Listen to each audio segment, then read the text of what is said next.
Hello বন্ধু, আজকে আমাদের এখানে পিকনিক হইতেছে।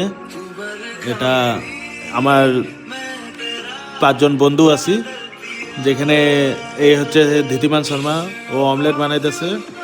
এখানে পেঁয়াজ টিয়াজ কাটা আছে, এখানে চিকেনও বানানো হবে। আজকে আমাদের আইটেম হতেছে ভাত, সাদা ভাত, ব্রয়লার মাংস আর ডিমের অমলেট।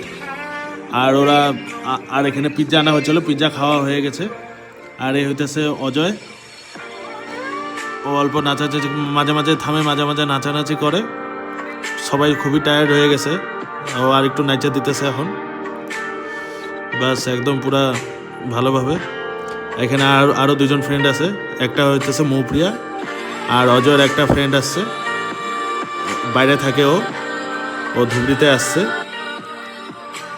এখন আরও 2জন আছে, ওরা বার হবে, ওদেরকে দেখাইতেছি। এই মেয়েটা যে বার হইলো ওই রুম থেকে, ওইটা হচ্ছে অজয়ের ফ্রেন্ড। ও বাইরের থেকে আসছে এখানে পিকনিক করতে, ও ধুবড়ির বাইরে থাকে। আর ওর পিছনে আরেকজন আছে, ও মাংস ধুইতেছে, মাংসগুলোকে গামলাতে নিয়ে ধুইতেছে। ওর নাম হচ্ছে মৌপ্রিয়া। এই যে হইলো মৌপ্রিয়া। অজয়, ধীতিমান আর মৌপ্রিয়া আমার ফ্রেন্ড হয়, আর ওই মেয়েটা অজয়ের ফ্রেন্ড হয়, ও বাইরে থেকে আসছে। আমরা খুবই এনজয় করতেছি।